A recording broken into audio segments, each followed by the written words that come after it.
Bom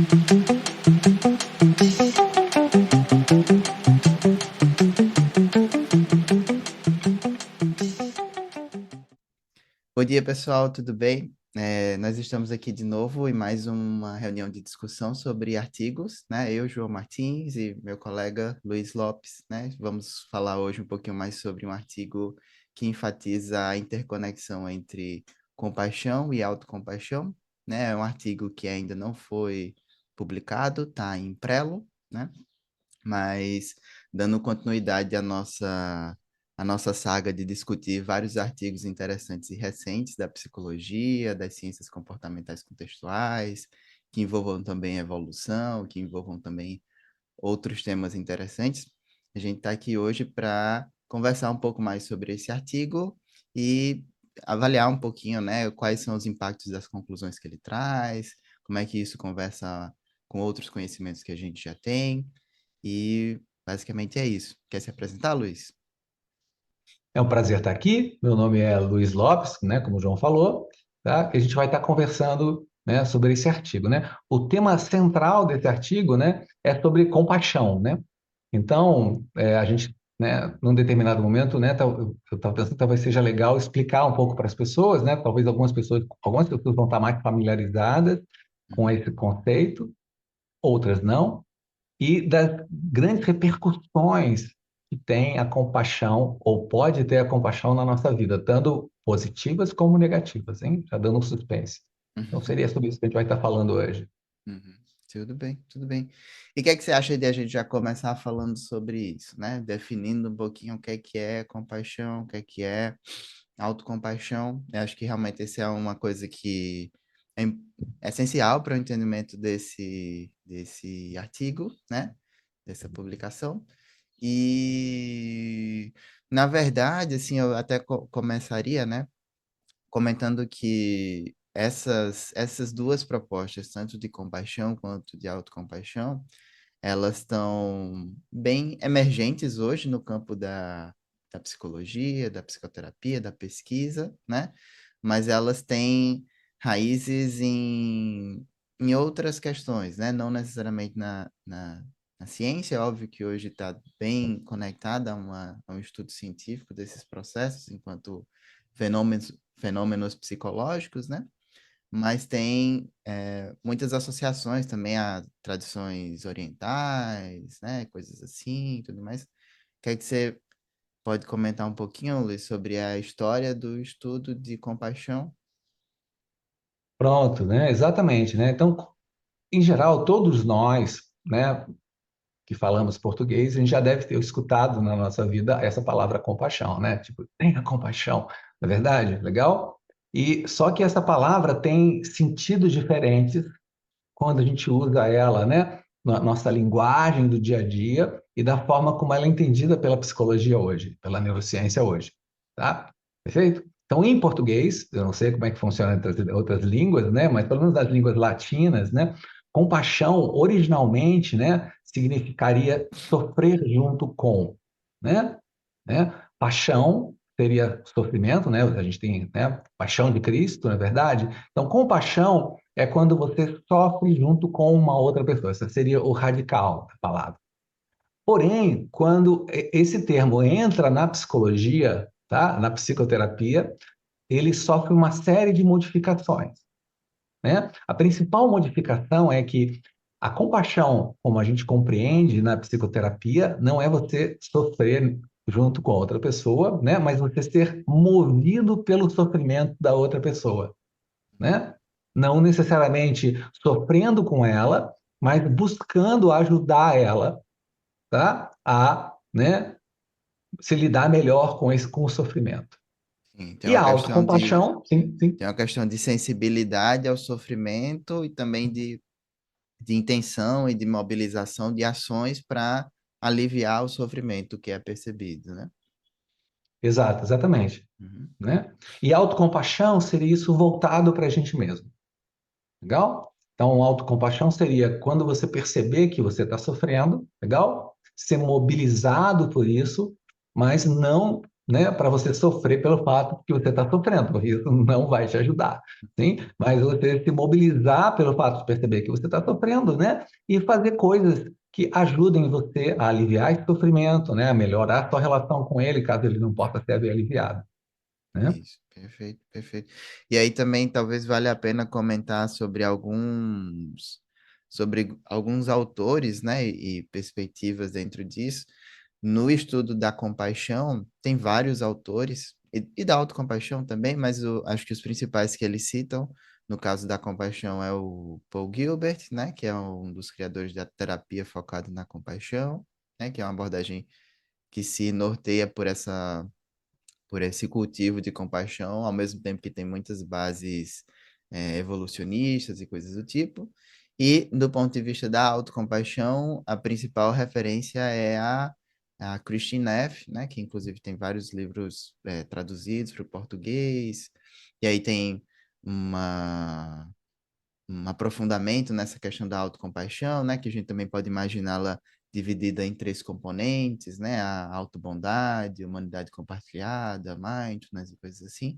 Então, é, a ideia é mais ou menos essa, né, são dois conceitos que estão muito entrelaçados, né? Do tipo assim, de uma certa forma, eles partem de pressupostos muito parecidos, mas também, em um certo sentido, diria que na literatura, na pesquisa científica, às vezes eles caminham mais ou menos separados, assim, né? Do tipo, existem pesquisas que exploram só compaixão ou só autocompaixão e tudo mais. Então, tem similaridades, tem relações na pesquisa científica entre essas duas coisas, mas essa pesquisa às vezes também acontece de forma mais ou menos particionada, né? Sim, sim. Eu, Uhum. assim, me vendo, pensando assim, né, eu posso pensar que teria basicamente dois conjuntos de intervenções, né, se provaram, em média, para a maioria das pessoas, e a gente vai voltar para esse em média, legal, de melhorar a qualidade de vida, né? Uma são intervenções de autocompaixão, né, em que a pessoa, né, aprende que ela, né, pode ser legal com ela mesma, legal, quando ela percebe que ela está sofrendo, legal, que ela pode, né, que não é errado, ela, né, não é errado sofrer, né, que ela não precisa necessariamente sentir vergonha ou culpa de estar sofrendo, tá? E que ela pode cuidar dela mesma, né? Então, essas são intervenções voltadas para a autocompaixão. Legal? Para compaixão, eu tenho, talvez seja o meu viés, mas eu acho que o tipo de abordagem que eu vejo mais efetiva, mais em termos experimentais, é algo parecido com compaixão, que a gente chama bondade amorosa. Legal? Loving Loving kindness, kindness. Uhum. né? Embora loving kindness não se chame compaixão, em última instância, tá? Ela busca cultivar na gente o desejo, né, de ver outras pessoas bem, né? Legal? Isso tem bastante resultados positivos. Uhum. Um problema é, é quando a gente cultiva uma compaixão do tipo, né? Eu percebo que uma pessoa está sofrendo, legal? E eu sinto compaixão por ela. Isso é um pouco diferente de loving kindness, tá? Que é Uhum. desejar o bem para todo mundo, inclusive para a gente mesmo, né? Eu vejo uma pessoa sofrendo, legal? Até que ponto eu me mover pelo sofrimento dela melhora a minha saúde psicológica, certo? Ou piora a minha saúde psicológica? Essa é a primeira questão. E Uhum. a segunda questão também igualmente importante. Até que ponto eu ter compaixão por mim mesmo, cuidar de mim mesmo, pode me tornar uma pessoa egoísta, legal? E com isso prejudicar, né, as pessoas em torno de mim e no longo prazo acabar até prejudicando a minha própria vida, Sim, né, sim, João? sim. Essas são, mas a gente está chegando aqui dentro da trama que a gente vai estar conversando hoje. Uhum. Tem essas nuances assim, e às vezes isso tá até eu diria, presente também nessa literatura, no sentido de alertas. Às vezes isso é mais explícito, às vezes não, né? Mas eu diria que uma vez que a gente está preocupado com promoção de saúde, de qualidade de vida, de bem-estar psicológico para as pessoas, esse é o tipo de questão que é essencial para a gente, né? Não dá para a gente simplesmente, é, sei lá, dizer assim, ah, faça isso que é bom e no final das contas não está sendo bom de verdade para a pessoa, né? Não está aproximando a pessoa de uma vida significativa, uma vida que seja reforçadora, né? Que o próprio ato de viver seja uma experiência interessante para a pessoa, né? Então tem essas questões.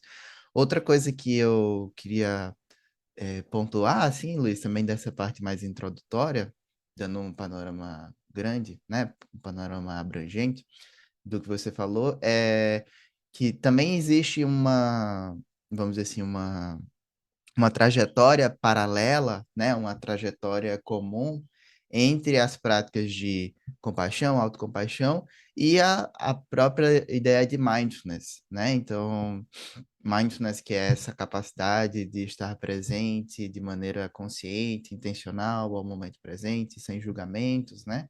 E que é uma perspectiva que está presente em praticamente todas as abordagens comportamentais contextuais, de alguma maneira, e também em programas de intervenção para grupos, né? E hoje cada vez mais popularizado, assim, é, existe uma grande relação entre essas duas coisas, né? Muitas vezes programas de intervenção em mindfulness têm em algum momento algum componente de compaixão, ou loving kindness, ou autocompaixão, ou o que quer que seja. E inerente às questões de compaixão e autocompaixão, normalmente se descreve também mindfulness como uma parte essencial, né? Do tipo, um dos componentes da autocompaixão, ou boa parte das práticas, como loving kindness, que mobilizam compaixão, são práticas que podem ser consideradas práticas de mindfulness também. Então, tem toda esse vínculo, assim, né, entre esse campo, que não é exatamente a mesma coisa, né, mas está muito mais próximo do que outras coisas, né? Então, tipo assim, de uma certa forma, a gente poderia dizer que tá dentro da mesma escola, assim, talvez, em algum nível, né? Sim, e isso também leva a gente, né, a uma das questões que o artigo trata, ou busca tratar, né? Na verdade, os autores envolvidos nesse artigo, né, ele é parte de um conjunto de artigos que se questionam assim, né? Poxa, o quanto a psicologia sabe sobre o que realmente está funcionando numa intervenção, né? Seja nessas intervenções com várias pessoas, ou seja no meu relacionamento com o cliente, né? Com o paciente, com o ser humano que está lá na frente. Legal? Eu estou percebendo uma melhora porque eu estou aumentando a mindfulness dele, porque eu estou aumentando a autocompaixão dele, perfeito? Porque eu estou aumentando a relação dele com outras pessoas, é tudo isso junto? Ou é alguma dessas coisas que é mais importante? E isso vale para todas as pessoas ou para algumas pessoas? E essas palavras, por exemplo, quando eu falo mindfulness, né? Quantas coisas estão dentro dessa palavrinha? Por exemplo, eu posso pensar mindfulness, né?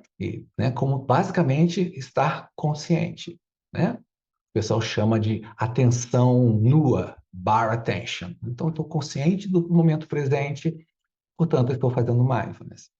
Só que muitas pessoas vão falar, eu, uma delas, que isso não é só o que engloba mindfulness. Eu preciso ter uma atitude que eu considero emocional, né? Uma emoção de gentileza, uma emoção de curiosidade, legal? E veja só, se eu estou olhando para mim mesmo com gentileza, né, João? Isso não seria basicamente autocompaixão? Exatamente, né? Será que uma coisa não está dentro da outra? Né? Então é interessante que muitas vezes, né, a gente fala palavras, mas as palavras elas carregam muitos sentidos. E esses sentidos também variam de pessoas para pessoas, né? Hum, O que que um outro psicólogo entende ou sente quando ele fala a palavra mindfulness, Sim, sim, né? sim. Da mesma maneira, né? Estou aqui olhando para o João. Se eu estou fazendo mindfulness, né? E eu estou olhando com gentileza para ele, isso não seria também compaixão pelo outro, né? Sim.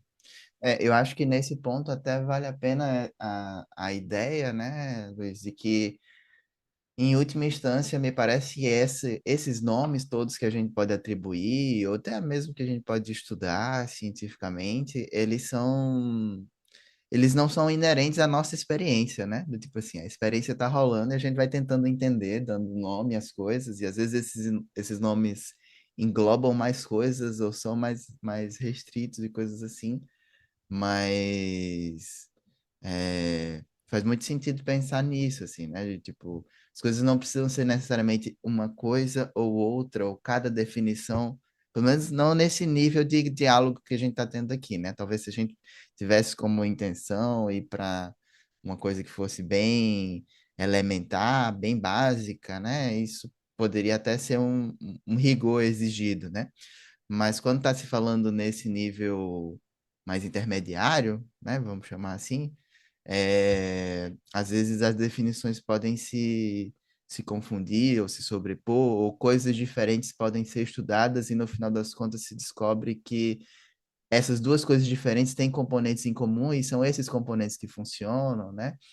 E realmente isso tem tudo a ver com esse artigo e tem tudo a ver com essa proposta, né? Que está associado também à terapia baseada em processos, de tentar pesquisar, entender e se aproximar justamente dos processos de mudanças clínicas, né? Ou seja, das coisas mais essenciais que fazem a mudança acontecer, né? E não exatamente do pacote completo, ou não necessariamente algo que funcione para todo mundo da mesma forma, né? Também esse entendimento de uma dinâmica bem pessoal, assim, para cada um desses processos, né?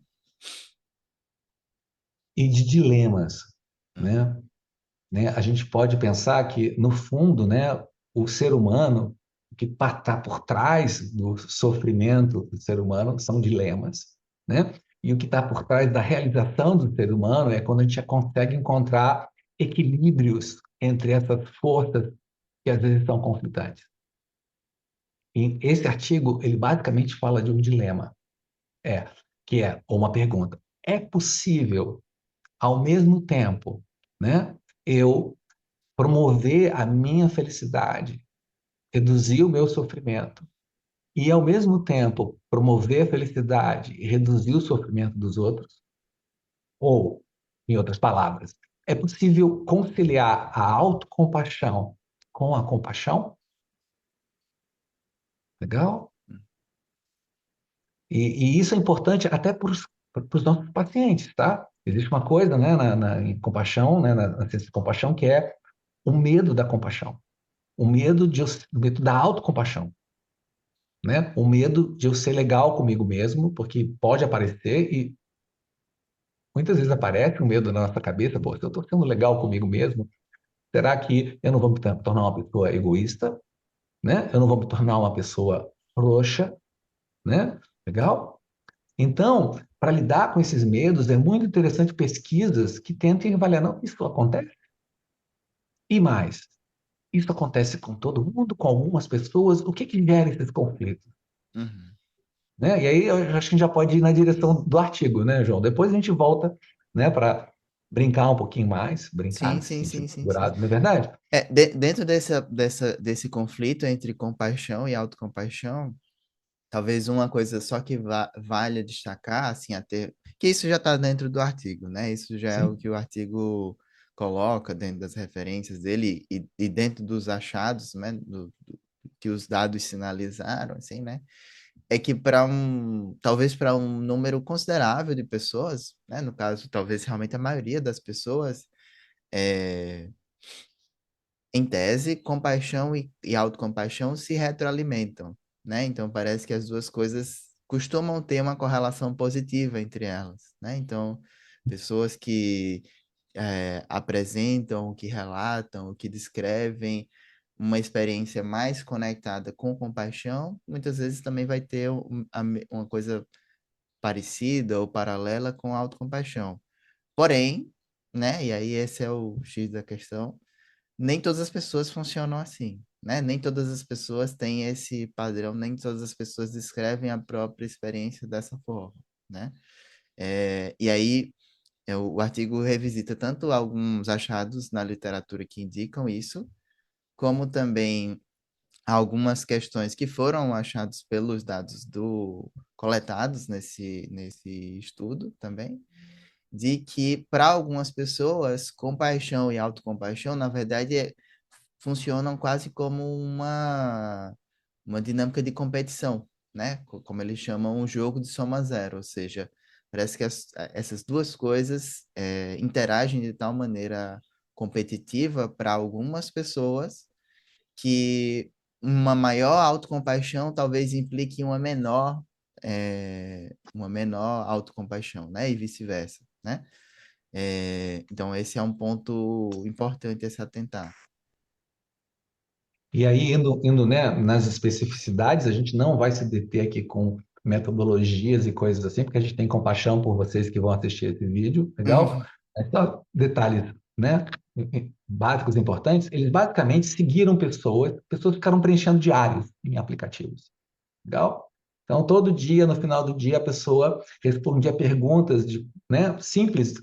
Como eu né? Eu fui compassivo comigo mesmo? Quanto eu acho que eu fui compassivo? Eu fui legal comigo mesmo hoje, né?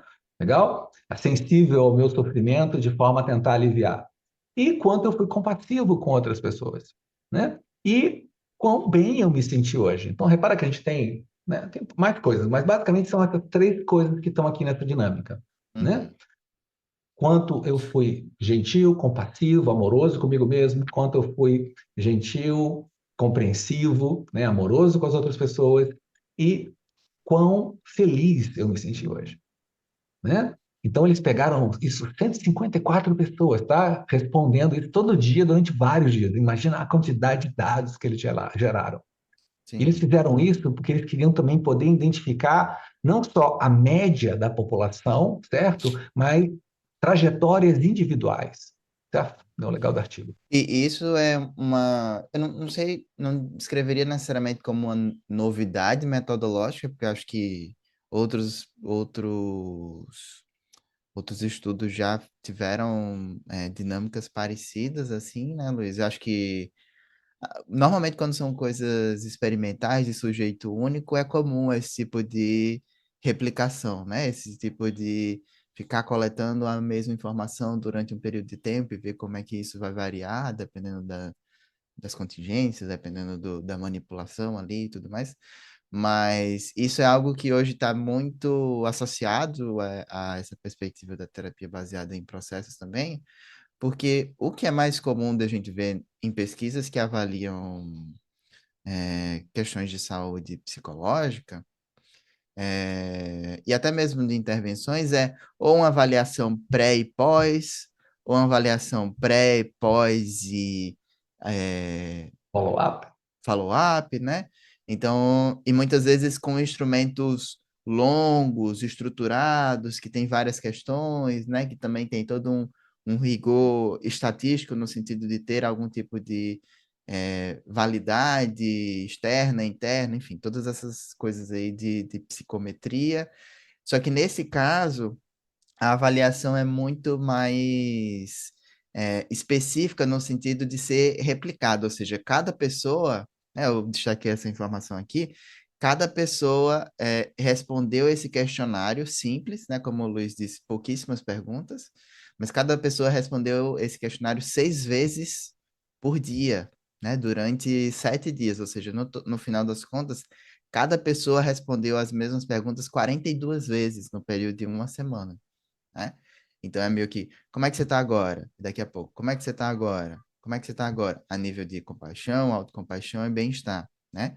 E isso permite tanto que seja feita uma análise de grupo, mas também o entendimento de um perfil ou um padrão mais individualizado, assim, de como essas dinâmicas acontecem para cada uma dessas pessoas, assim, né? Isoladamente, né? É, Isso, inclusive, é uma coisa que está dentro da terapia baseada em processos e é colocado como um recurso terapêutico também, né? Esse tipo de estrutura em que a gente pede para a pessoa fazer algum tipo de autoavaliação muito simplificado, né? Para não ficar algo desgastante, mas recorrente, frequente, né? Às vezes, todos os dias ou mais de uma vez por dia, né? ou chegando até mesmo nesse nível de fazer várias vezes no mesmo dia, né? É, isso meio que vai dando para a gente uma clareza melhor de como esses diferentes processos podem interagir, né? Então, tem essa questão metodológica desse artigo, que é algo que eu imagino que, né, com essa emergência, com essa proposta da terapia baseada em processos, né, se tornando mais forte, mais consolidada, não me estranharia que cada vez mais a gente tivesse estudos com esse tipo de padrão, né, com muitas pessoas, 150 pessoas, como o Luiz falou, mas ao mesmo tempo também com muitos dados para cada um dos participantes, né, com dados coletados continuamente, assim. É. O que é possível também graças a essas máquinas, né, angelicais e diabólicas que são os celulares, não é verdade? Né? Então, você tem um aplicativo, fica muito fácil, se eu faço perguntas simples, você responder várias vezes por dia, entre uma olhada no Instagram e outro, você responde, né? Aparece lá o aplicativo, você responde. Então, isso é bem legal. E aí, já meio que dando spoilers dos resultados dele, né? E que eles começaram a fazer? Eles pegaram e dividiram basicamente essas 154 histórias de vida, na verdade, pelo menos, né, durante uma semana, 154 histórias de vida, porque eu tenho vários pontos, em três grupos de pessoas. Legal? Um grupo de pessoas em que existia uma relação positiva entre compaixão e autocompaixão, do tipo, na hora do, né, quando no dia eu estou me sentindo compassivo comigo mesmo, eu também estou me sentindo compassivo com outras pessoas, né, o que a gente chama de correlação positiva, tá? Então, um grupo de pessoas em que eles viam isso, né? Compaixão e autocompaixão andam juntas. Um segundo grupo em que não parecia ter relação entre as duas coisas. Perfeito? E um terceiro grupo em que parecia haver um conflito. Quando a autocompaixão aumentava, a compaixão pelos outros caía. E vice-versa, né? Que a gente chama uma correlação negativa. Dando Só spoiler, para quem vai falar? complementar esse dado, Luiz, eu também destaquei aqui o número, só para o pessoal também ter uma ideia de proporção, né? É, eu diria que provavelmente esses dados não são exatamente representativos da população, né? Porque a amostragem não me pareceu ter essa finalidade necessariamente, então não dá para dizer que esse tipo de proporção se aplica à população em geral. Acho que teria que ser feito um outro estudo para entender isso. Mas dessas 150 e poucas pessoas, né? 115 delas entraram no grupo em que compaixão e autocompaixão se correlacionam positivamente, ou seja, a ideia que seria o as duas coisas crescem juntas, né? O que talvez fosse mais enfatizado na literatura, nas próprias intervenções baseadas em compaixão e tudo mais. É, 15 pessoas, ou seja, 10% mais ou menos, tiveram uma correlação que foi colocada como independente, né? Então, é aquela coisa de uma coisa meio que varia, sem muita relação com a outra, né? E 19 dessas pessoas, ou seja, mais de 10%, tiveram essa perspectiva de autocompaixão e compaixão em conflito, né? Ou seja, uma coisa meio que estabelecendo uma relação negativa mesmo com a outra, né? Ou seja, né, para a maioria das pessoas, na verdade, parece que compaixão e autocompaixão andam juntas, né?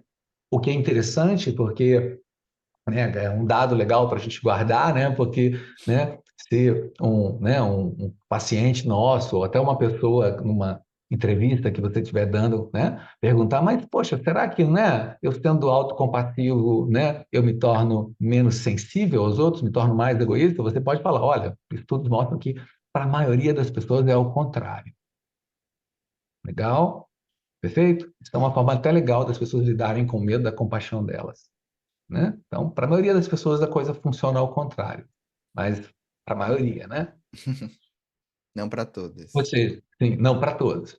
Ou seja, mas aí a gente entra em, né, hipóteses. Isso quer dizer que, para a maioria dos meus pacientes, assumindo que a maioria dos meus pacientes sejam semelhantes a essa população, é uma população clínica, né? Sim, sim, Então, sim. mas É. não necessariamente a população clínica de onde? Da Austrália, da Suíça, né? Mas a gente trabalha com um paciente aqui, para a maioria dos pacientes, se você estimular a autocompaixão dele, perfeito? Espera-se que você estimule a compaixão pelos outros, ou pelo menos não diminua, você não torne aquela pessoa uma pessoa mais egoísta. A questão é, e para a minoria, o que que a gente faz? Uhum. Né? Sim, sim, sim. Né? E se essa minoria for as pessoas que têm mais problemas psicológicos, então provavelmente a gente vai ter uma grande representação delas nos nossos consultórios. Sim. Isso me lembra também, assim, Luiz, intervenções diversas, né? Acho que dentro do paradigma mesmo de prática baseada em evidências, onde se faz muitos estudos randomizados controlados e tudo mais, e comparações, por exemplo, entre intervenções e placebo, entre uma intervenção e outra e tudo mais, mas é muito comum e muito frequente que é muito comum, muito frequente, eu diria que é praticamente sempre, na verdade, você ter um desfecho, né? Você ter um resultado clínico positivo que não se sustenta para a maioria das pessoas, né? Do tipo, é muito comum que você tenha, sei lá, um resultado de como é que se chama? De melhora, de recuperação, não sei, tem um Desfecho nomezinho. positivo, né? Desfecho? Sim, um desfecho positivo, né? É, mas de, por exemplo, 60%, 65%, isso já seria considerado um desfecho bom para algumas intervenções, dependendo do tipo de demanda, né? E as outras 40%, os outros 40%, né? Os outros 35%, o que acontece com eles? Por que é que eles não aderem a essa intervenção? Por que é que a intervenção não surte o mesmo efeito para eles, né? Essa coisa de estar mais atento a como isso funciona para cada indivíduo também é uma forma de talvez a gente ter mais luz nessa direção, né? Em vez de simplesmente pensar que é o que eles chamam, né, de one fits all, né? Ou seja, uma coisa serve para todo mundo, né? Um cabe para todos, né? É, que na verdade no final das contas não tem exatamente esse desfecho, né? Pelo menos não nas pesquisas. Senão todo desfecho seria 100% positivo. E não é o que Só em acontece sonho, né, nunca, né? João? Não é verdade? Né? Pensando isso, eu pensei uma metáfora, na verdade, a gente podia apresentar esse dilema de outra maneira, uma maneira que todos nós já devemos ter entrado em contato, né? A gente pode Hum, chamar o dilema da vacinação. Uau, né? Legal? Por exemplo, né? A gente sabe que qualquer vacina que existe, né, não vai funcionar em todo mundo, perfeito? Em algumas pessoas não vai funcionar, em outras pessoas pode ter resultados adversos. Será que isso invalida o uso da vacina? Né? A maior parte das pessoas, inclusive eu, vai dizer que não, né? Porque se eu trago benefício para muita gente, né? Legal? E a doença, né? O quadro que eu quero prevenir é muito adverso, né? Vale a pena.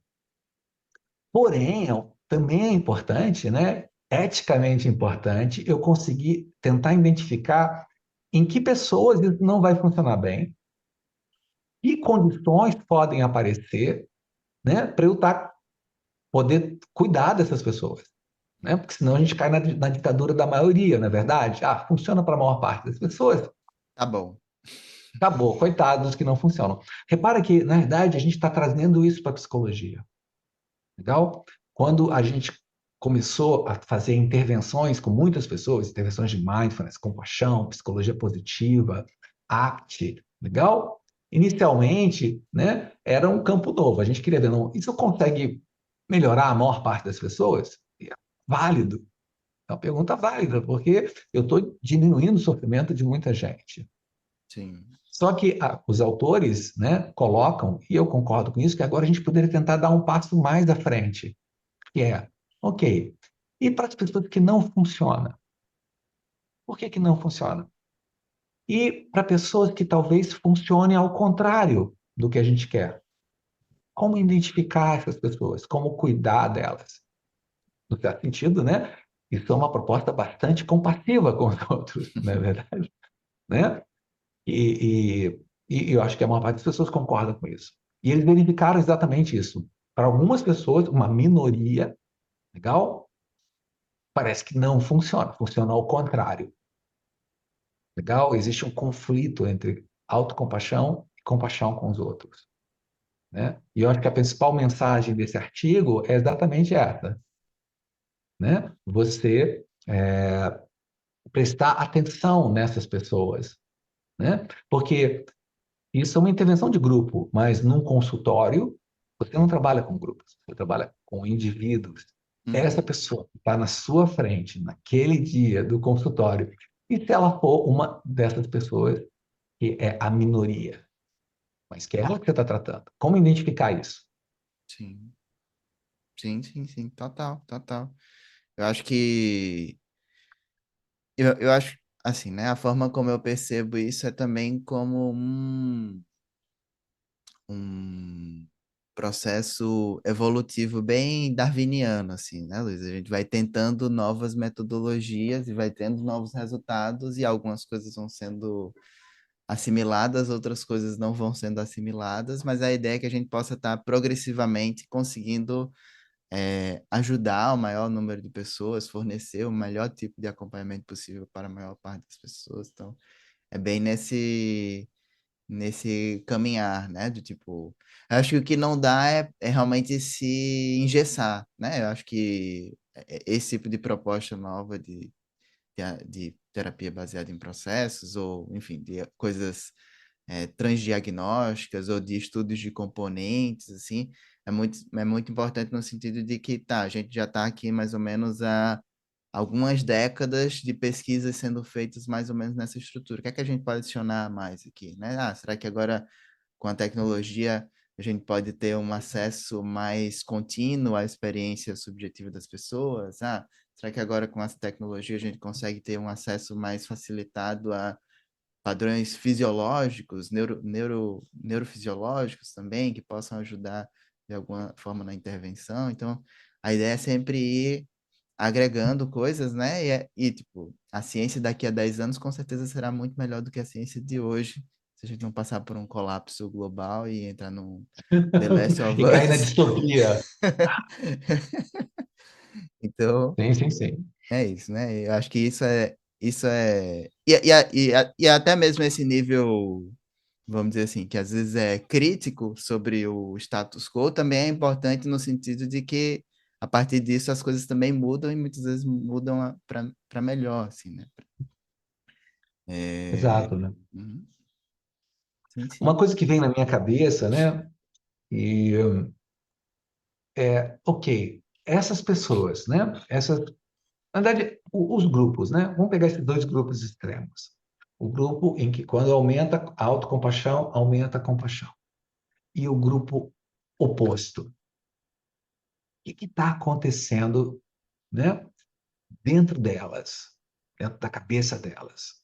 O que está acontecendo na relação que elas têm com o mundo e com outras pessoas que fazem elas se comportar tão diferentes, esses dois grupos, né? Bom, por exemplo, o que pode fazer, né, compaixão e autocompaixão brigarem uma com a outra, e o que pode fazer elas andarem juntas. Uhum, Legal? Só que o interessante disso é que isso também é uma caixinha de possibilidades. Como o Joné, a coisa, né, isso que o João está falando, essa questão darwinista, é você ter, né, um pool de hipóteses, né, de ideias, de intuições sobre o seu paciente, é legal? E ir vendo qual delas se encaixa melhor. Né? Por exemplo, eu posso pensar em desenvolvimento, né? Algumas pessoas foram ensinadas que, né, dessa maneira, como uma oposição, né? sim. Para eu me dar bem, alguém tem que se dar mal, certo? E para alguém, e se alguém, né? E para eu fazer, né? E para eu fazer o bem para uma outra pessoa, eu tenho que fazer mal em mim mesmo. Então seria um processo de desenvolvimento. Às vezes uma aprendizagem direta, assim, por regras, por questões culturais ou por observação também, né, Luiz? Às vezes tem esse aspecto. Tem muitas coisas em que isso pode ser colocado dessa forma. Eu vejo, sobretudo, o aspecto vamos dizer assim, da compaixão se sobressaindo à autocompaixão, ou seja, a pessoa que se foca muito no auxílio, no apoio às outras e muito pouco no auxílio, apoio a si mesma, é uma questão muitas vezes, como é que eu descreveria isso assim? Mas uma coisa que pode se estender até mesmo para o que é que significa para a pessoa uma vida boa ou ser uma boa pessoa, né? E aí, pensando em RFT, cria-se uma moldura de oposição assim que, ah, não, se eu cuido de mim, se eu me priorizo, se eu presto atenção nas minhas necessidades antes de prestar atenção nas necessidades dos outros, ou ao mesmo tempo que eu presto atenção nas necessidades dos outros, eu tô sendo uma pessoa ruim, e daí o medo de autocompaixão e tudo mais, né? Acho que, pelo menos essa é uma hipótese, como você disse, tem muitas possibilidades, né, para se pensar e pode ser avaliado caso a caso, mas essa questão desenvolvimental, cultural, assim, eu acho que pode impactar muito nessa questão, né? E, inclusive, você me falando, cara, me veio uma coisa, né? E olha só, e esse grupo, essa minoria, né, de uma, uma dezena, duas dezenas de pessoas nessa população que tem essa oposição, será que é um grupo homogêneo? Uhum, Ou será que são dois grupos? Um grupo de pessoas, né, que é focada em ajudar os outros, legal? E faz isso à custa de cuidar de si mesmo, né? Então concorda que essa pessoa vai funcionar assim, ela vai estar tentando ajudar os outros, sem perceber os seus limites, então ela vai aumentando a compaixão e vai reduzindo a autocompaixão, né? Ela se força para o lado da compaixão para os outros. Mas pode ter, nesse ponto aí até sim, tem outros termos da literatura de compaixão, tipo burnout compassivo, burnout exato, empático. uma Uhum, pessoa com burnout compassivo, né? Ela está focando todas as energias em ajudar os outros e aí não sobra para ela, né? Então mas ela vai, né? Por causa, né, de questões de molduras e desenvolvimento, ela vai indo assim. Só que o interessante é que nesse grupo pode ter uma pessoa que seja exatamente o oposto, que ela se força a só ser legal com ela mesma, uhum. né? Ela veio de um outro contexto cultural completamente diferente, legal, em que ela vai focar todas as energias dela, legal? Aparentemente, né, para cuidar de si. E só que ela vai fazendo isso em detrimento de cuidar dos outros. Seria classicamente a pessoa egoísta. Ou seja, isso é o doido de quando você faz pesquisa. Nesse grupo, né, não dá para saber, a não ser que a gente, né, vá lá mais, conversar com as pessoas, se ele é um grupo homogêneo de pessoas, né, todas egoístas, todas altruístas, legal? Uhum. Ou se eu tenho pessoas egoístas e altruístas aí, né? O Sim. que coloca, né? Sim, e eu acho que talvez mesmo, assim, esse tipo de padrão sendo elaborado dessa forma, assim, né, Luiz, mesmo dentro do grupo em que compaixão e autocompaixão se mostraram com uma correlação positiva, talvez existam pessoas que também que se aproximem um pouco mais de um padrão ou de outro, assim, né? O que acontece é que talvez nesse grupo mais restrito, em que as duas coisas têm uma correlação negativa, é que a coisa deve ser muito extrema, assim, ou pelo menos nessa semana em que isso foi avaliado, isso estava muito evidente, assim, né? Então, é, faz muito sentido pensar que as duas dinâmicas podem existir, né? Talvez uma dominância de uma coisa ou da outra, ou um padrão, é, um padrão competitivo, como é que eu diria, transitório, assim, do tipo, ou a pessoa tá bem polarizada na autocompaixão, ou bem polarizada na autocompaixão, né? É, então, é muito doido isso mesmo. Isso é maluco. Legal, né? Uhum, O que nos leva também depois para uma outra pergunta, que é como se dá a relação entre essas coisas e a percepção de bem-estar das pessoas, né? Então, o que o pessoal verificou, né, é que esse grupo em que compaixão e autocompaixão caminham junto, em geral as pessoas se sentem melhor, tá? Elas têm scores mais altos de bem-estar, né, de felicidade, né? Legal? Do que o grupo em que tem oposição. O grupo que tem oposição, perfeito? Você tem níveis menores de bem-estar. uhum, Legal? sim. Isso também levanta perguntas, né? Por exemplo, por que será que você e compaixão e autocompaixão juntas gera mais bem-estar? Vamos brincar um pouquinho de imaginar ser John Malkovich, né? Imagina que a gente é uma dessas pessoas. O que será que faz elas se sentirem mais felizes? Sim. Me parece assim que quando se coloca impressões, né? Pensando aqui em cima da hora. Talvez no ponto em que você coloca compaixão e autocompaixão como duas coisas antagônicas, né? Como um jogo de soma zero, eu diria que você realça os custos, realça os prejuízos associados a alguma delas, assim, né? Do tipo, enquanto talvez se essas duas coisas caminham juntas ou são reconhecidas como interdependentes, assim, você consegue compensar as desvantagens de uma ou da outra a partir da outra, né? Do tipo assim, eu tô muito atento ao sofrimento das pessoas e com isso eu sofro e me sinto mal e, nossa, o mundo é um lugar horrível. Mas aí eu me dou autocompaixão também, então eu me cuido, eu presto atenção em mim. E agora eu já estou mais apto e mais tranquilizado, e com isso eu posso ajudar mais pessoas, e ajudando mais pessoas, as pessoas também me ajudam, né? Pensando aí em engajamento, em comportamento pró-social e coisas assim.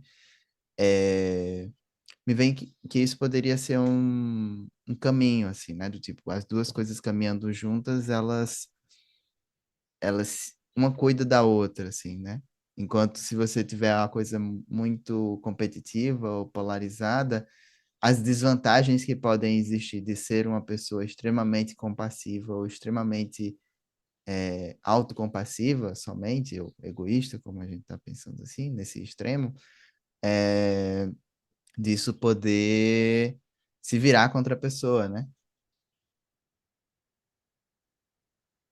Pronto. Inclusive, a Vivian colocou até uma pergunta, Uhum, né? Em relação, sim, né? Que talvez, né, a compaixão e autocompaixão, né, tenham esse efeito de, né, a gente talvez lidar melhor com o sofrimento, uhum, legal? Perfeito? E, mas um desafio para mim desse artigo é que esse artigo não é um artigo tradicional, no sentido que eu não tenho um único conjunto de questionários. E isso levaria ao maior bem-estar, né? Ou seja, a compaixão muda a relação que a gente tem com o sofrimento, né? Como a gente fala, você pode sofrer duas vezes. Você pode sofrer porque você está sofrendo, não sei se está indo por aí, Vivian, e você pode sofrer por ter vergonha de estar sofrendo, sim, tipo dor né? suja e dor limpa, né? Aquele Exato. velho exemplo. Uhum, E aí a compaixão teria exatamente esse efeito protetivo, já que, ok, não dá para escapar do sofrimento da vida, mas eu posso, né, cuidar de mim e cuidar das outras pessoas quando elas estão sofrendo também, né? E com isso sofrer menos, não é verdade? E sofrendo menos eu tenho mais espaço para aproveitar a vida. Só que aí tem uma coisa que, né, dá uma reviravolta na minha cabeça, porque não é um questionário, são diários. Legal? Diários tem uma coisa muito interessante, porque, por exemplo, ver se, né, vocês concordam comigo. Um dos motivos que eu podia pensar, não, por que que compaixão, autocompaixão, né, e bem-estar estão juntos? Eu podia falar simplesmente por compliance, Uhum. por desejabilidade social, né? As pessoas querem, as outras acham que elas são pessoas compassivas com elas, compassivas com outros, felizes. Então, Medo de elas serem mudam punidas se de alguma forma sinalizarem que não são tão isso, compassivas assim. vivas, né? O que que vão achar de mim, né? E é isso que faz as três coisas andarem juntos. Veja só, isso funciona bem quando eu aplico um único conjunto de questionários. Mas quando eu faço várias medidas e olho para as relações, isso não funciona bem. Porque se a pessoa realmente estivesse só focada no que os outros, ela ia botar 10, no caso, ia de 0 a 100. Ela ia botar sempre o valor máximo e as coisas não iam variar. Uhum. Mas o que eles estão medindo é a variação. Legal? Perfeito? Então, se é appliance varia ao longo do dia, ao longo da semana. Pode ser, Uhum. né? Aí a gente teria que ter um outro um outro aplicativo para medir isso. Mas se não, é porque realmente essas coisas estão variando. E aí a gente pode pensar, talvez nesse primeiro grupo de pessoas, que essas coisas variem, legal? Talvez elas estejam se sentindo melhor, legal? Porque elas estejam aceitando essa variação. Que variação? A minha capacidade, a nossa capacidade de cuidar da gente, cuidar dos outros. Concorda? Eu não sei vocês aí da plateia, o João, né? Mas eu me sinto com um grau de compaixão comigo e com o outro que varia com a hora do dia. Dependendo da Legal? situação, dependendo do. Uhum. Tem horas do dia que eu me sinto com muita disposição para ser compatível comigo e ser compatível com outras pessoas. Tem horas que é menos.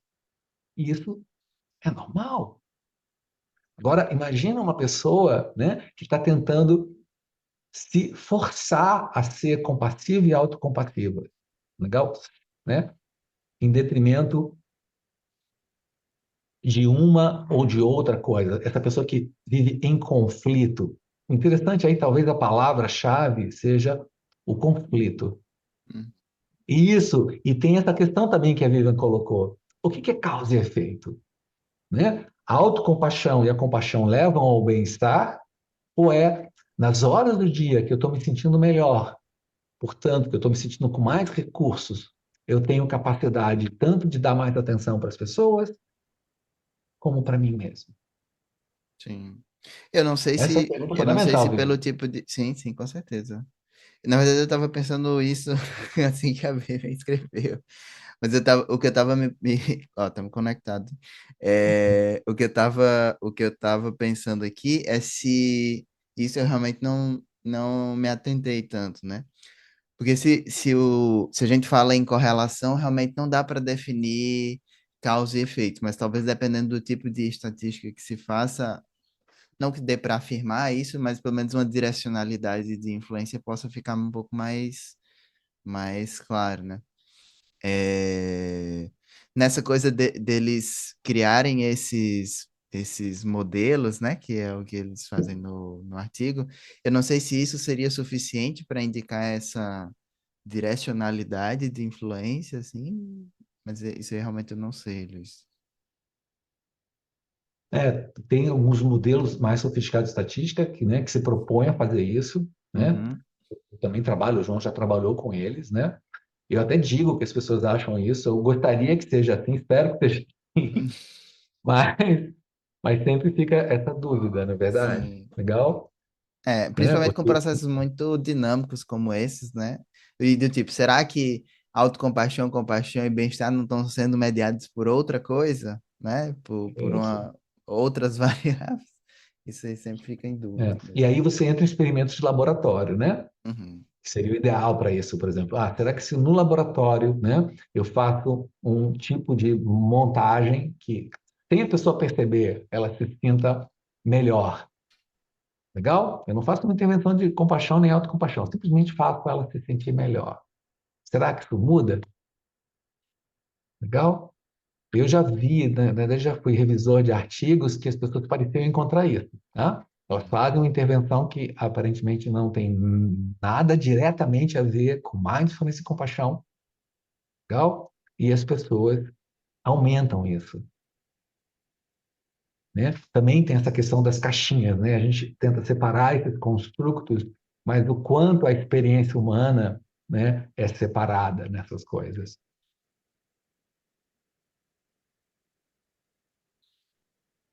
Olha só, quantas perguntas, não é verdade? Pois é. Legal? Quantas perguntas. Mas a gente tem que pensar isso não como uma fonte de confusão, mas como a gente aumentando o conjunto de instrumentos, das ferramentas, se você quiser uma coisa assim, né? Mas os instrumentos musicais que a gente tem à nossa disposição quando a gente vai lidar com o ser humano, não é verdade? Se um instrumento começa a não funcionar, ele não gosta do som de flauta, vamos tentar um violão, não é Uhum, verdade?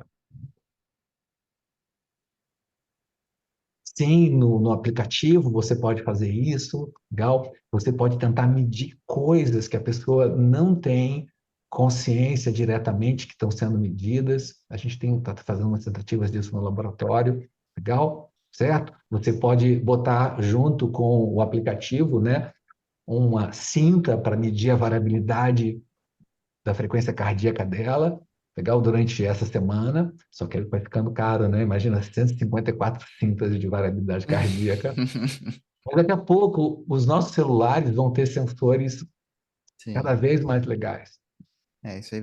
Isso aí a tecnologia vai ajudar bastante nesse tipo de medição. Isso. É, E para eu- controlar as pessoas também, não brincadeira. Embora isso, tenha isso sempre essa também. preocupação. Isso também.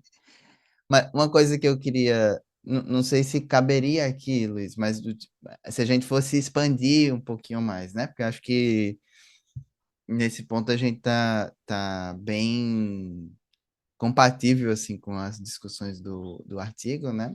Mas acho que expandindo um pouco mais essa ideia, a própria noção de outros processos, outras dinâmicas, outras questões da nossa experiência subjetiva, humana, emocional, verbal e tudo mais, psicológica, que possam ter dinâmicas como essa, né? E talvez até coisas que façam parte das nossas intervenções, assim, né? Coisas que pareçam é, inicialmente contraditórias, mas que não sejam, ou coisas que a gente sempre trabalha como sendo uma o contínuo da outra, ou uma facilitando a outra, mas que talvez para algumas pessoas não seja assim, devido a todas essas questões que a gente já elaborou. Então, um ponto importante é para pensar, eu acho que aí isso enfatiza de maneira geral, a abordagem mais idionômica, né? A coisa mais centrada na análise funcional individual, no entendimento da experiência mais individual e de pesquisas também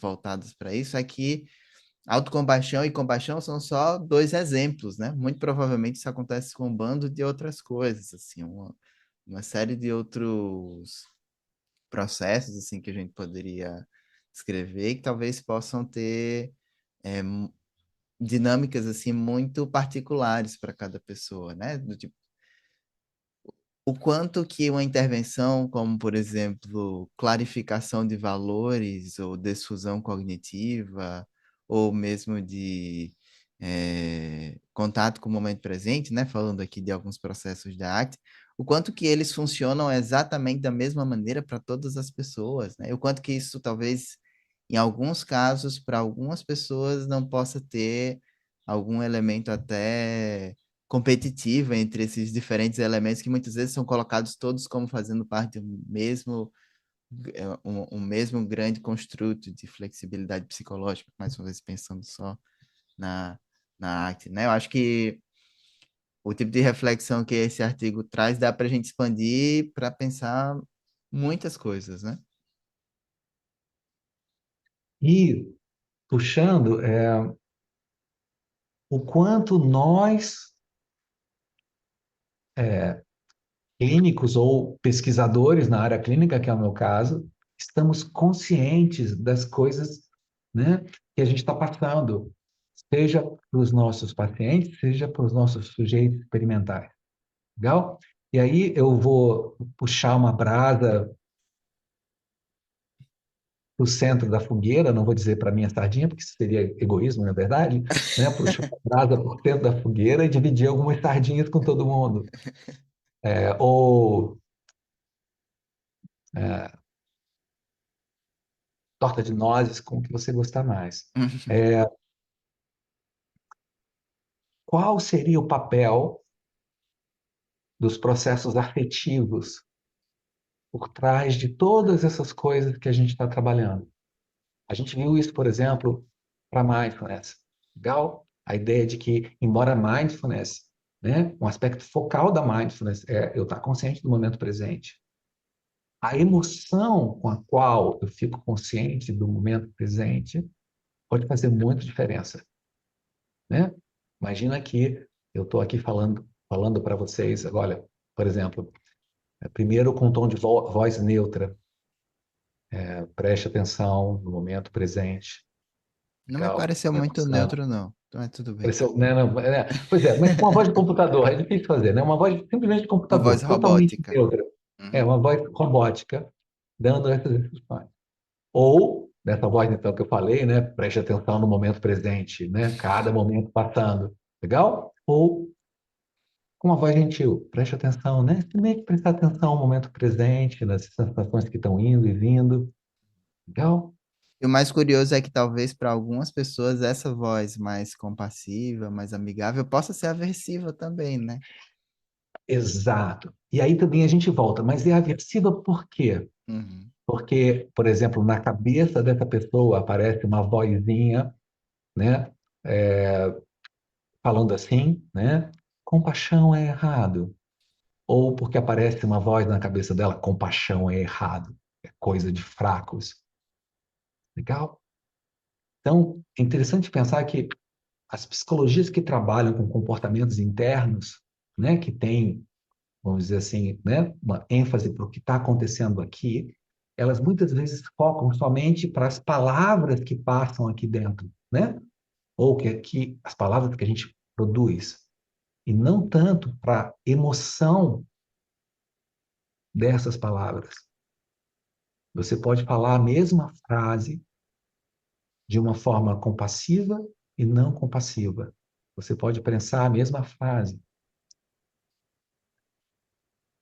Dois clínicos e dois cientistas podem passar as mesmas instruções do manual com um tom de voz diferentes, com emoções diferentes. Qual o efeito disso nas pessoas? Uhum. Eu acho, né, dividindo aqui a minha sardinha, que a diferença é fundamental, né? Na neurociência, isso é né, seria o ramo da neurociência afetiva, né, de entender o cérebro não só como uma maquininha de, sabe, de impulsos elétricos, mas como um sistema que fundamentalmente construído em cima de emoções.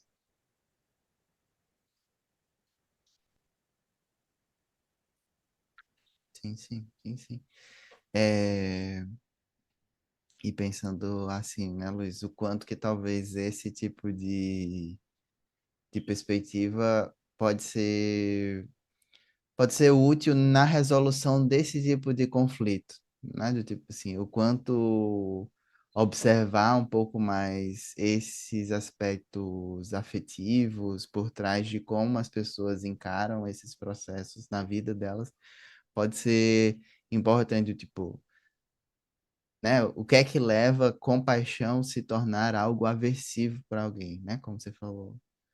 É, que tipo de que tipo de experiência afetiva essa pessoa associou à ideia de compaixão, que é muito doido, porque é quase uma meta-emoção, né? Do tipo, compaixão em geral é uma coisa que já tem um componente afetivo, né? Mas a pessoa conseguir adicionar outros níveis, assim, né? Isso realmente eu acho bem interessante.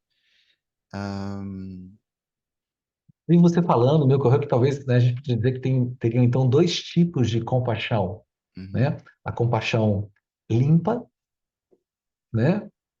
A compaixão coerente, né? E a compaixão suja. Eu não queria usar essas palavras, né, para não ser preconceituoso com a sujeira, mas a, a, né? Uma que é compaixão, eu estou sentindo compaixão por mim ou por outra pessoa, e a gente sabe, viu que essa definição atual de compaixão é uma coisa legal, né? Você, poxa, né? Imagina-se, né? Você querer, poxa, querer o bem, desejar amor, amizade, tudo de bom para todo mundo, né? E aí a gente pode pensar na base evolutiva disso, uma coisa gostosa. Uhum. Mas imagina que junto com isso tem uma outra emoção do tipo, você tem que sentir isso, Se né? você não sentir isso, você é uma pessoa horrível, sei lá. Horrível, Uhum. né? Coisas ruins para mim vão acontecer se eu não sentir isso. Aí agora, repara que eu já tenho duas emoções acontecendo aqui, legal? E aí, uma coisa que seria legal começa a se tornar aversiva, né?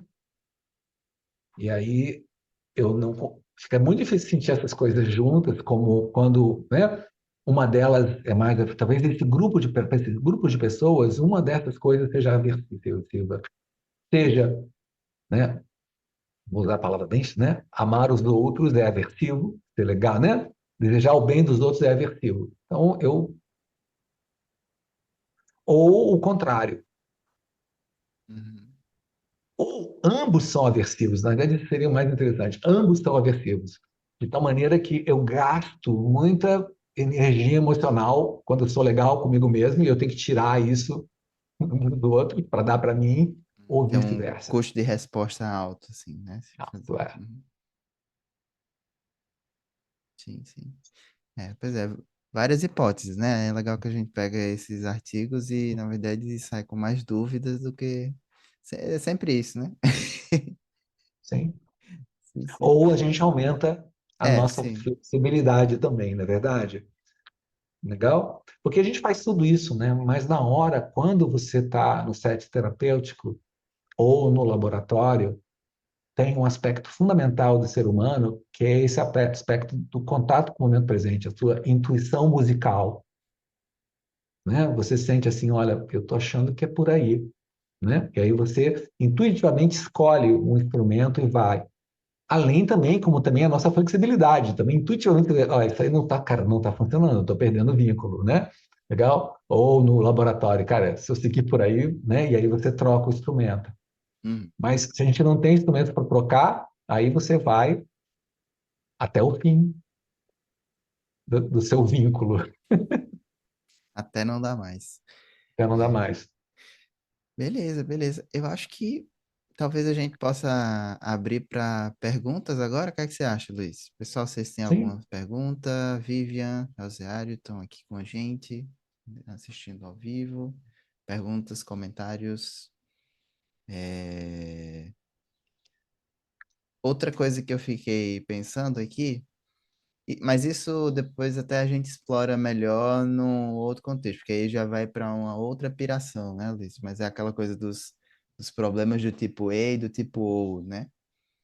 Eu acho que também é um tipo de questão que é bem naturalístico, assim, no sentido de se expandir para a experiência da vida como um todo e acaba entrando um pouquinho nesse ponto também, ou a própria coisa de dinâmicas dialéticas, né, que tem muito na DBT, na terapia comportamental dialética, como conciliar razão e emoção, como conciliar direcionamento ao meu próprio bem-estar e ao bem-estar das minhas relações, ou mudança e aceitação. Então, muitas vezes a gente também está nessas coisas, lidando com essas coisas que a priori parecem opostas, mas que talvez a gente consiga grandes avanços no ponto que a gente consegue uma solução ou algo que nos aproxime de trabalhar as duas coisas em conjunto, né? Não como uma competição, né? Mas como duas coisas que podem se coexistir, assim, né? né? Que nos leva, né, a possivelmente é o nosso futuro artigo, né? Que é exatamente sobre isso, né? Como é que a gente concilia, né? As diferentes dimensões da nossa vida. Tem um artigo muito legal que talvez a gente vai trabalhar. E a Vivian colocou uma pergunta, né, Vivian? Uhum. Né? Você quer ler, Luiz? Que aí fica gravado também Sim, pro sim. pessoal do YouTube. Eu vou. Então, pronto. Então, ela perguntou, né? Ela não chegou a ler o artigo e está tudo bem, né? A gente está aqui para trocar ideias. Mas qual seria a correlação entre com o bem-estar do grupo em que compaixão e autocompaixão são concorrentes? Nesse grupo, você tem uma correlação positiva, legal? Quando as duas aumentam, o bem-estar aumenta também, o humor das pessoas também aumenta, legal? Sim. Então, É, eu tô até procurando aqui o modelo exatamente, porque como esse artigo é em prelo, né? Também eles colocam uma série de informações que não tem necessariamente a ver com isso, mas eu acho que é o modelo 1A, os modelos A, deixa eu ver. É,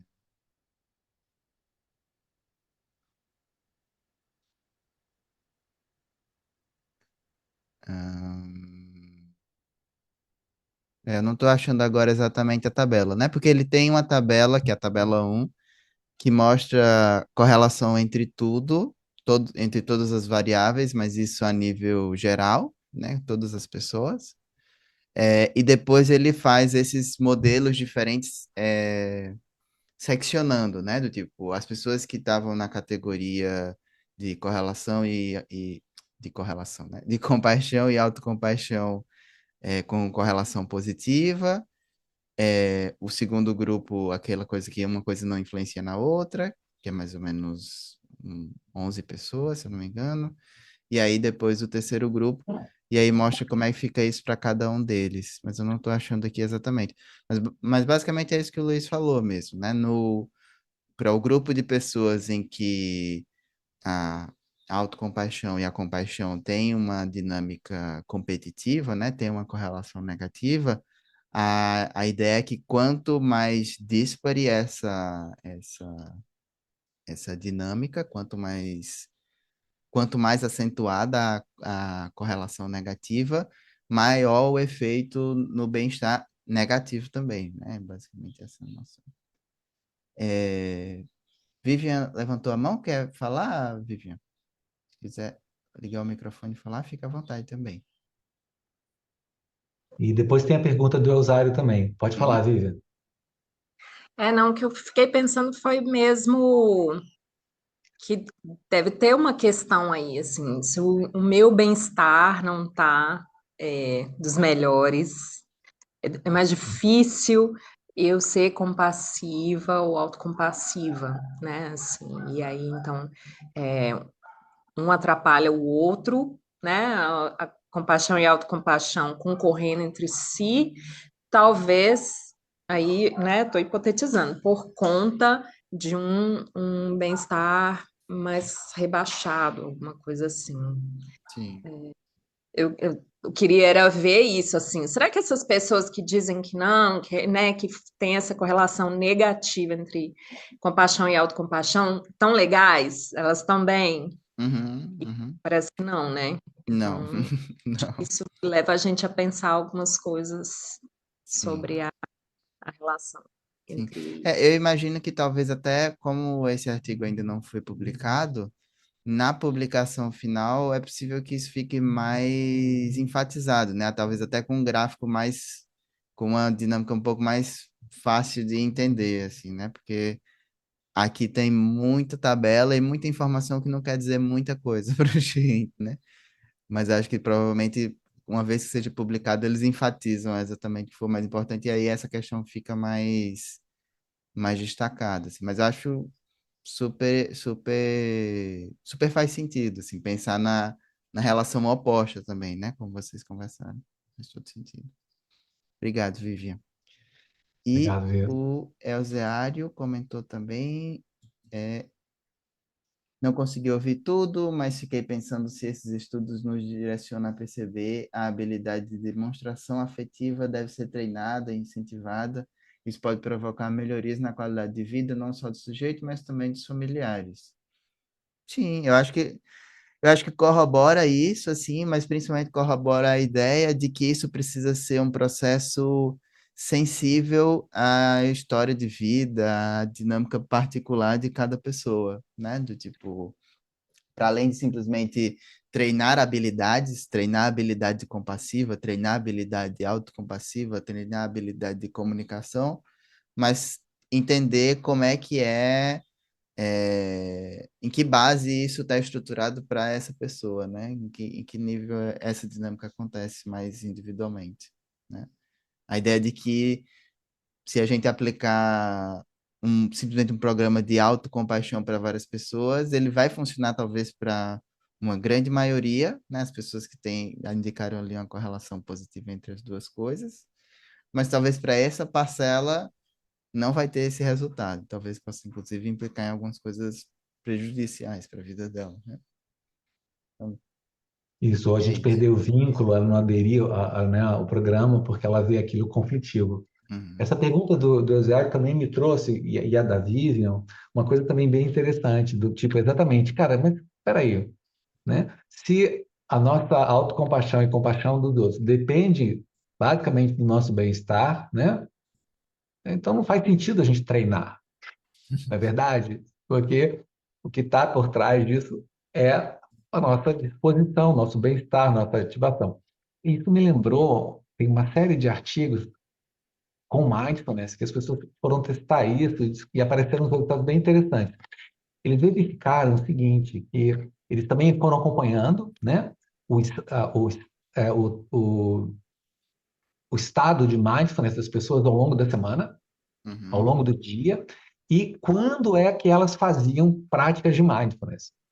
E aí eles Sim. descobriram uma coisa interessante, que as pessoas têm mais chance de praticar mindfulness quando antes da prática elas estão mais mindfulness. Ok? Porque até você pode pensar, pô, faz sentido, não é verdade? Porque ainda mais se eu estou aprendendo uma coisa nova, se eu estou no meu piloto automático, eu não vou me lembrar de fazer mindfulness. Sim, E sim, você sim. também pode ter a mesma questão do efeito do bem-estar. É mais fácil você parar para meditar, né? Você tem mais disposição para isso se você está se sentindo bem. Só que isso levanta esse mesmo problema. Ah, então, cara, então não adianta nada, porque as pessoas que mais precisam de mindfulness são as que vão treinar menos. Porém, o estudo mostra uma coisa interessante. Mesmo com essas variações, se você treinar mindfulness naquelas horas do dia que você está se sentindo melhor, com o tempo você melhora em mindfulness. Sim. E, consequentemente, aumenta a possibilidade de praticar em outros horários também, né? Exato.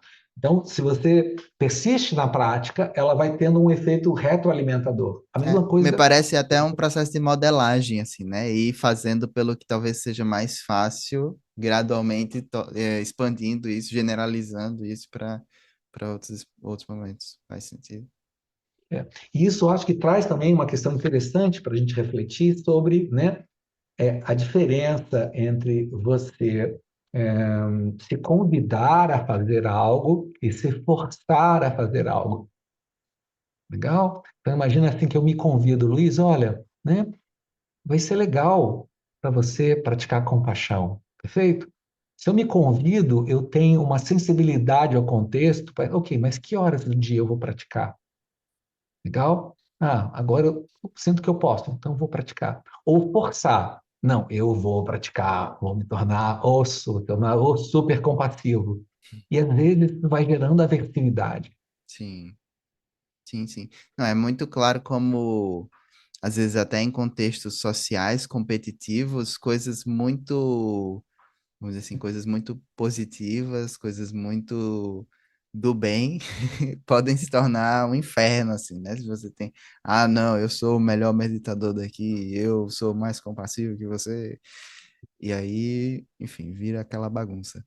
É, é, Eusébio levantou a mão, quer comentar, Eusébio? Abrir o microfone, falar também? Ou não? Eu quero, mas está me ouvindo bem? Uhum, sim, deixa eu só te colocar aqui no Spotlight para ficar mais. Ah, eu acho que eu não Ah, consigo te certo. colocar no Spotlight se você não tiver com a câmera aberta. Mas não precisa abrir, não, tá? Se não quiser. Se quiser, abre, mas. Ai, que no lugar que eu tô, não tô podendo ligar o webcam. Ah, tá bom, a Mas gente vamos só lá. discuta. Bom, Uhum, beleza. Obrigado. Aí o que acontece? Eu tava pensando sobre o Mindfulness, que quando eu comecei a praticar, eu me senti envergonhadíssimo, sabe? Em praticar. A gente se sente meio envergonhado. Quando a gente começa a praticar compaixão também, a gente se sente envergonhado. A gente sente, nossa, mas como se algo não estivesse certo, né? Uhum, Até você conseguir treinar essa habilidade, você conseguir entender como que ela vai fazer a diferença na tua vida. Você vai ter dificuldade mesmo no início. E muito bacana, Luiz, essa ideia de tipo, poxa, vai fazer aos pouquinhos, sabe? No momento que você se sentir confortável e isso, porque eu fico imaginando, a pessoa deve sentir a diferença em alguns aspectos da vida, mesmo fazendo em pouco tempo, né? Em pouco espaço de tempo. E aí, poxa, tá melhorando mesmo. Vou começar a experimentar em outros lugares, sabe? Em mais momentos. Achei interessantíssimo. Era só isso mesmo. joia, valeu, Eziário. Acho que ótima partilha de vocês dois. É, Então, acho que é isso, Luiz. Que tal? Fechamos? só queria só dar uma coisinha que veio da frase, né, do Osiário, por exemplo, uma Hum, coisa, né, que quando eu faço treinamentos de mindfulness, né, eu sugiro para as pessoas, né, e muita gente sugere, é aquela coisa de você também instalar aqueles aplicativozinhos de celular, né, perfeito? Que toca um sininho, ou o celular vibra de tempos em tempos, para te aleatoriamente, assim, lembrar né? aleatoriamente, ou você pode até marcar cada meia hora, eu falo, cada uma hora ele vai tocar, né? E você pode regular para ele fazer isso, né? Tem vários desses. Por exemplo, de 8 da manhã a 8 da noite, tá? Para ele também não ficar tocando quando você está dormindo. Uhum, Só que o interessante, e eu tento colocar assim, você ouvir aquele toque não como uma ordem, olha, agora você tem que praticar, mas como um convite. Como seria para você praticar agora? Porque se você vê como convite, é bem interessante, porque, primeiro, você vai poder fazer uma escolha. E vai ser uma escolha genuína. Você vai perceber, olha, nesse momento aqui agora, né? Estou disponível para praticar. Quando você faz isso, olha só que interessante o paradoxo. Você já está fazendo um ato de autocompaixão. Olha, agora está difícil. Você está fazendo um ato de mindfulness. Olha, eu sinto que nesse momento aqui agora eu tenho essa disponibilidade para fazer isso. Então você tem uma coerência, né? Aquela coerência entre, né, o fazer, né, e o como você faz. E foi isso, assim, foi um insight, né? Que fala das pessoas me colocaram. beleza, beleza, ótimo. Acho que isso é super importante também, essa coisa de não desenvolver essas estratégias ou treino dessas habilidades de maneira coercitiva. Eu acho que isso certamente implica muito em como essas coisas vão interagir na nossa experiência, né? Se elas vão começar a competir entre elas ou se elas vão se retroalimentar, tá? Acho que isso muda muito mesmo.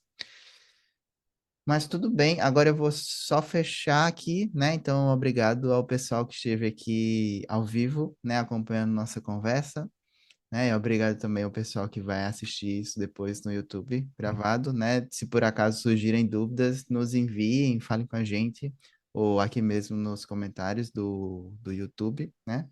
Fiquem à vontade, que eu acho que é bem importante que a gente possa trocar mais sobre essas coisas, né? Como viu, quanto mais a gente conversa, quanto mais a gente troca, mais a gente fica flexível e mais dúvidas vão aparecendo e mais coisas que a gente pode aprender e conhecer melhor, né? Porque no final das contas é isso, a experiência humana, a experiência da vida é muito complexa, né? E é muito legal a gente poder observar isso sem pressa, como um convite, como o Luiz colocou. É, Quer se despedir também, Luiz? Como é que. Hum? Tem também agradecer as pessoas que estiveram aqui, as pessoas que vão, né, assistir o vídeo depois. E realmente, né, esse é um dos objetivos que, né, eu e João, a gente se convida de vez em quando, né, a fazer esses encontros e conversar. E até pensando nisso, né, você pode pensar que, né, você pode começar a encarar as dúvidas, né, como convites, né? Não como algo que necessariamente você tem que resolver, mas como uma possibilidade, um caminho que no futuro, no seu tempo, né? Com compaixão, com mindfulness, você pode resolver trilhar ele. Fica bonito assim, né? Foi um reframing.